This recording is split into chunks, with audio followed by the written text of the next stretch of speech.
right, Dolphins are 2-0, sitting first in the AFC East, beat the Patriots home, beat the Bolts, so now you get the tiebreaker with them. Bills lost a game, Jets lost Rodgers, and Wilson's looking terrible. And a lot of these AFC teams that we thought were going to be tough, they're not looking so hot right now. So this 2-0 for the Dolphins looks to be a phenomenal position for them. But when you look at week one and you see week two, there is like a topsy-turvy presentation by the Bills on both offense and defense. The offense was really good one week, then they dropped down the second week. The defense was terrible in the first week, and then they rose the second week. And there's all kind of talk going on. And there's a lot of valuable information within that, but we live in a fanatical world where everything is great or terrible. Nuance isn't really, it doesn't fit in a little Twitter blurb. People want to hear the bottom line within a second, and especially in football. You know, football is about fandom, it's about emotion, and it's like you're on top of the world or you feel like you're under a mountain. And the media understands that's great for them because they can really work on that. But it does create complications, and I want to deal with that a little bit. I mean, you see what's going on. I hope it's not true that a 55-year-old Patriots fan was beaten to death, punched in the head 3 times, and dead. They're saying he's a Dolphin fan. Who knows? But we all know that that's wrong. That kind of fanaticism is wrong. I still think it's wrong when you talk nasty to somebody over the game of football. It's okay to get, I love you guys to lose and the passion and all that stuff. But I want to deal with the fanaticism in evaluation of football. And there is a problem there. And so there's a thing called the Dunning-Kruger effect. I'm going to put it in the link below. I'm not going to get into too much. But essentially it is the less you know about something, the more you overvalue your ability to understand whatever it is you're talking about. But then conversely, the more you know, the more you realize the more you need to know that you really don't know all that much. And then you have a tendency to undervalue a situation. Now, I'm not saying I'm on either side because there's different parts of the game. I have a tendency to be overvalue my estimation. There's other areas where I think I'm pretty knowledgeable. But within that little bit, there's certain parts because it's so nuanced that if I don't check myself, I can take my knowledge in this area and just place it on the whole thing. And then I talk like a monkey. So the link's below. It's really good. And the reason I'm putting it there is because if you just want to have fun and go, we're the best, we're the worst, we're the best, we're the worst, you don't need to pay attention to anything. You just say it. Who cares? You don't care if you're right or you're wrong. It's part of the game. It's fun. As long as you're not killing somebody or saying something nasty. But if you're trying to understand the game, if you're trying to come with accurate evaluations, this can be a major problem. Now, I made some, I would say, far out evaluations on Dolphins after week one. Now, one of them was that I'm not too worried about their run defense. After giving up 200 yards, that kind of sounded like crazy talk. And then I had said, showing the coverage of Staley and what he called and what he had to use, that it was insane by him to run this against our offense, and it was an accelerant to what we did on the field to the pass game. And then I got called by a terrible Dolphins fan. One guy, I think, is off his meds. He was saying, talking about the North and the South, and, you're just a Northerner sneaking in trying to derail us. You're a Jet fan. It was crazy, crazy stuff. Now, I understood because who knows? I was right. You got to wait till the next week. So I understood nuanced conversation and disagreement. I love that. But the North-South guy was out of his mind. But what really got me, and I'm going to get to why this is important, is a guy that I had been talking to for years. I thought he was like having a cordial relationship. I'm not going to put his name in a comment, but he said this. Somebody had said, Tehran, if he's in, we're, going to be really good. He said, well, if Tehran's in, we'll be a top 10 offensive line. So I just answered like a normal person. I said, well, I don't think if he gets in, we could be a top 10. I think we can get in that range for our pass protection. I just don't think we can get in there because of our run attack. And then he said this, I wasn't ranking pass protection and I wasn't ranking the running game. I was ranking the offensive line. Follow up. I'm well aware you don't understand the difference. Now that is like the Dunning-Kruger effect. How on earth do you evaluate your offensive line other than their production in the pass and run game? I think this guy's a nice guy. I don't know why he got so mad at me. I don't know why he had to be like that, but it's clear that the fanaticism can interfere with your evaluation. So I'm going to show you why the Dolphins are doing so well, but from a macro standpoint. You know, as an example, you're going to get what they call red herrings. They're false leads.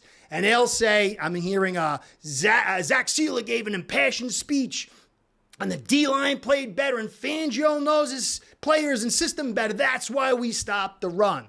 Now, there's a little bit to that, but that's not the reason. Clearly, not the reason at all.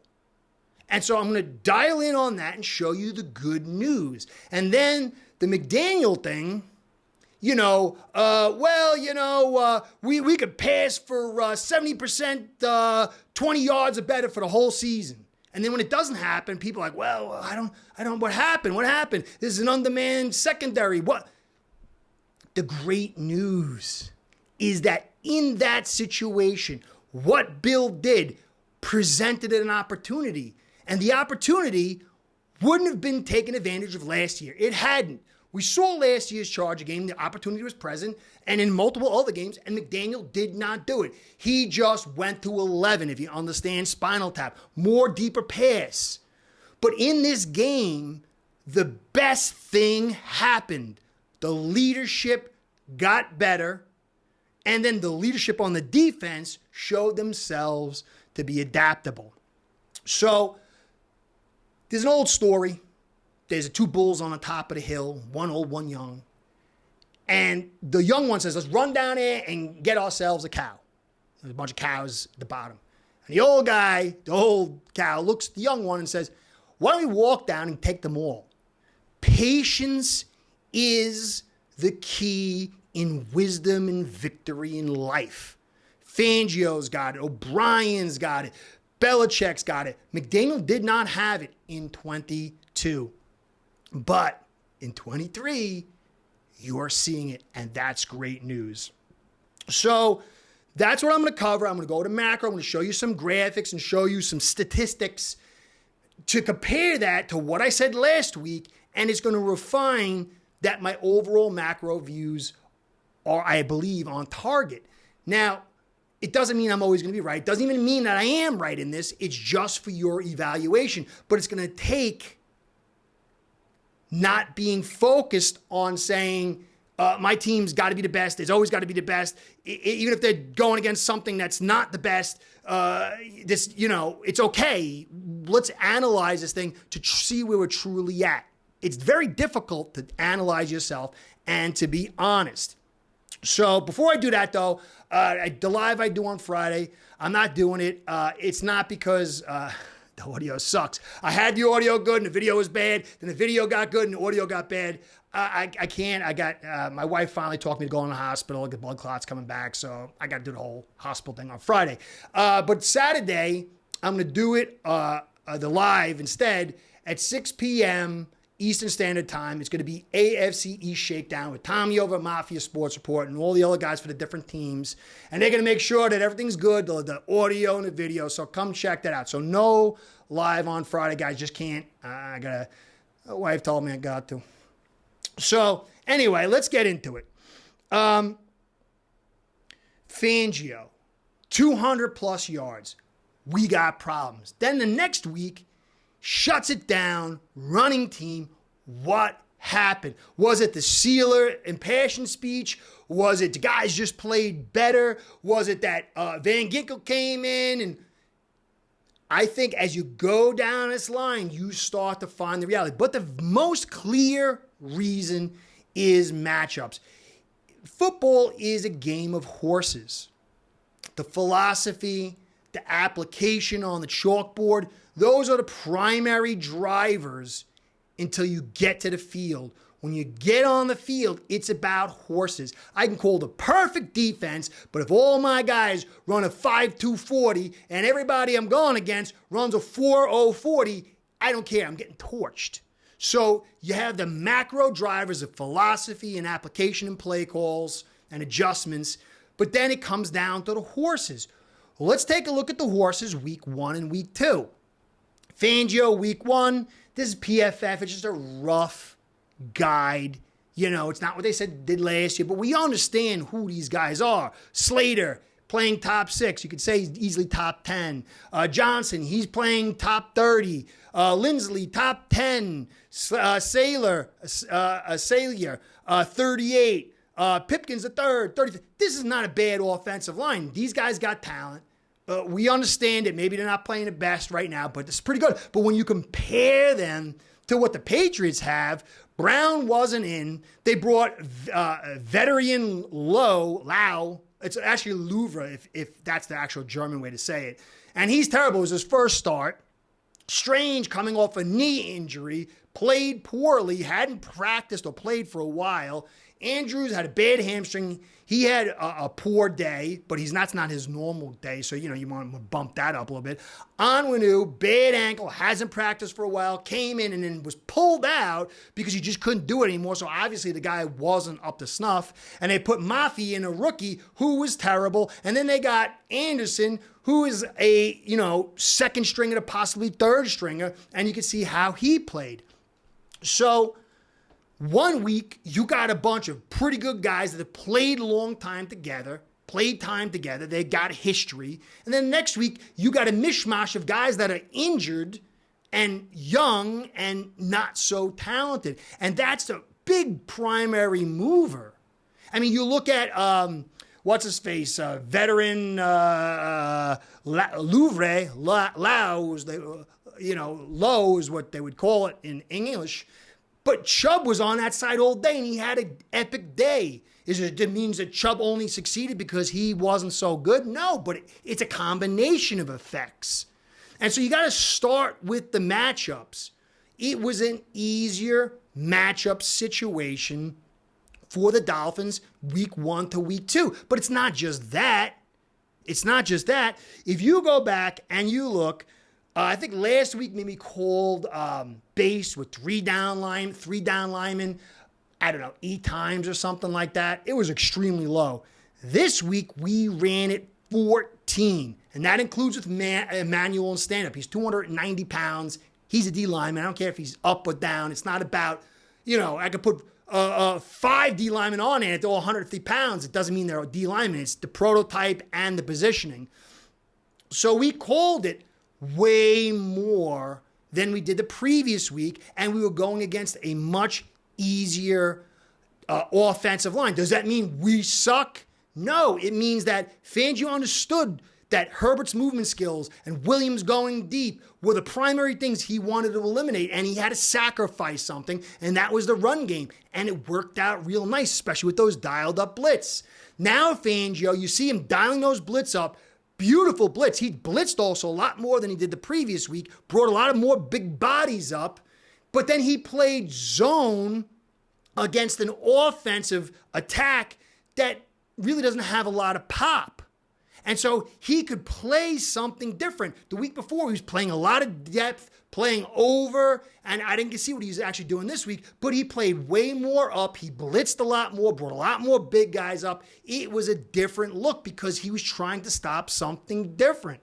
And he did a great job. The defense with Van Ginkel and then Long in the background, he struggled last week because they were doing a lot of passing that he was getting beat by, and they also had a better offensive line who could get to the second level to take care of him.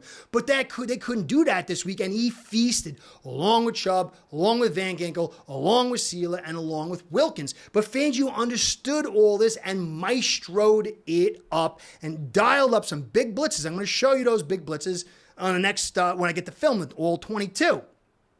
So, let me see here. Okay, so you have to understand, Fangio's seen it all. He morphs and calls differently based on the matchups. That means his team versus the other team and their strengths. And then he decides, I'm going to take this much away and this much away of that, and then I got to sacrifice something else. And for 2 weeks now, he took away the right things. This guy is an old bull. And it's great news for us.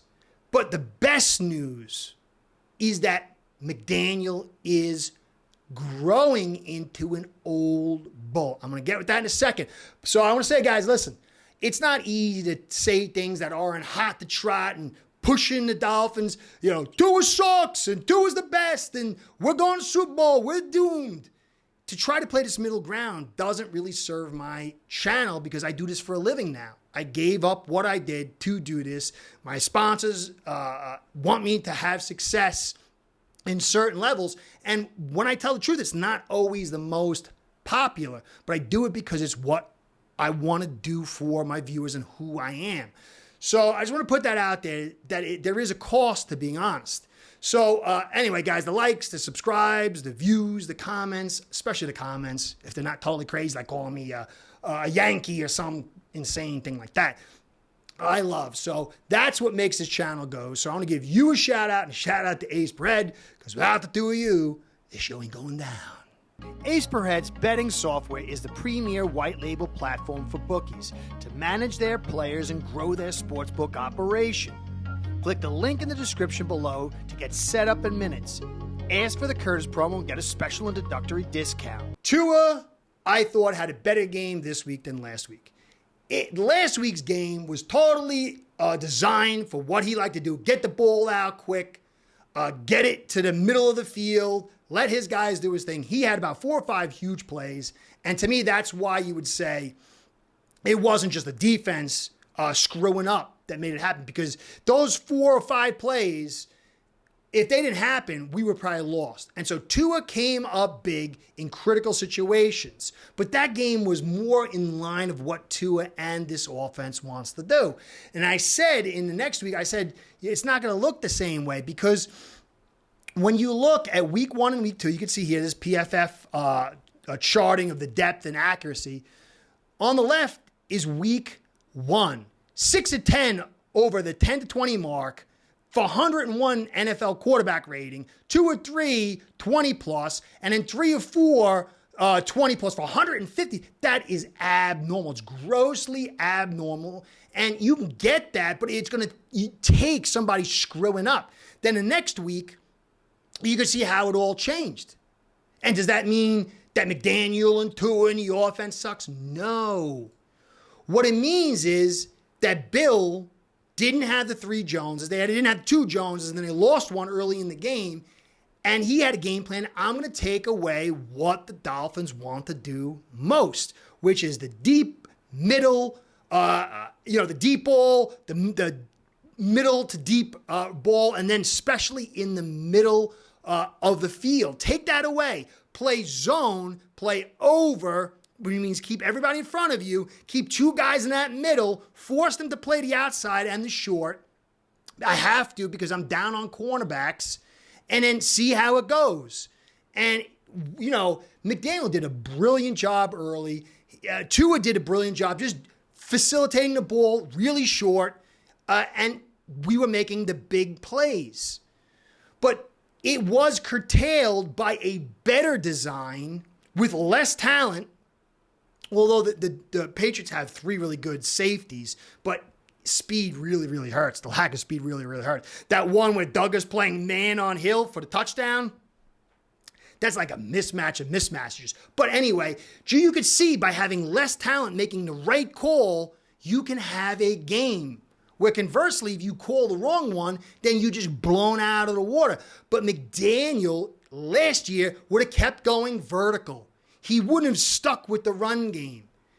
This week, he showed, and I said, more maturity, more hope for Dolphin fans this week than last week, because he understood this is what they're doing. I'm not going to be filled with hubris. I'm going to be patient with this run game.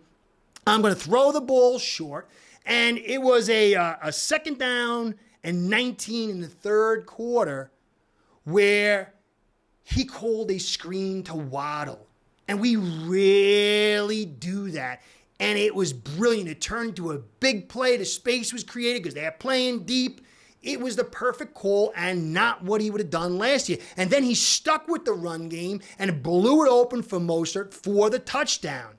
Now, it's very easy, to say, oh, well, now this is what we can do every week. Tua got the ball out. It was at 1.98 seconds, which is the fourth fastest in like 20 years, some crazy number. But that is created not because Tua was the greatest ever and McDaniel was the greatest ever. They did good, but because Belichick was pinned because of Waddle, Hill, and Berrios to play what he did, so they had the underneath wide open. And so it created that synergy to get what it was. Tua is extremely efficient. But you look at last week, and it was a terrible game plan, and it accentuated that. And then you look at this week, and you see the calls that Belichick made based on lack of talent, and it accentuated it. But within that, you've got Tua being smart, being patient, using his quick release, using the speed, McDaniel not being full of hubris, taking what he's given, having the intestinal fortitude to continue to run the football. And that is way more important than getting big yards. Because if a team plays the wrong defense, we're going to toast them. If they don't got enough talent, McDaniel's going to be smart enough to do what he's got to do to win the game. And so there's going to come a time where you're going to have a little bit more talent, a little smarter play calling, and it's going to be a closer battle between two teams of talent. And then we get to see a little bit more. But McDaniel showed a ton, guys. And so it's not about, whoa, we're going to do, 1 billion yards a game, and then if we don't, we suck. There's got to be nuance in your evaluation. And for me, I don't know what's going to happen week 3 because I don't know the Broncos. But what I do know is the two most important guys in velocity of the offense would be quarterback and OC. And both of them have shown tons of maturity, tons of growth. And this is way more important than just gross stats. So I know you're going to hear all kinds of stuff, and it's not to say it's not right. It's just what's the value of it? Is it the totality that Sheila said, the big speech, or is there something more? And so for me, what I do here is try to be realistic and showing what you do on offense and defense. It means showing what the other team did to create the evaluation. I really like what the Dolphins are doing. I said this was going to be a dogfight for the whole season. This team was going to be in it. They've got the pieces as long as they can stay healthy. But the thing I was concerned most about was McDaniel. I wasn't concerned about Fangio. But McDaniel showing what he's showing is the best sign for hope for the Dolphins. Anyway, guys, I hope you understood what I'm trying to get across here. Hope you enjoyed. It's Curtis saying, catch you next time. Be well. See you soon. Film tomorrow. Go Fins. Start building your own online sportsbook today by getting signed up with aceperhead.com service that'll allow you to book action on sports from all around the world.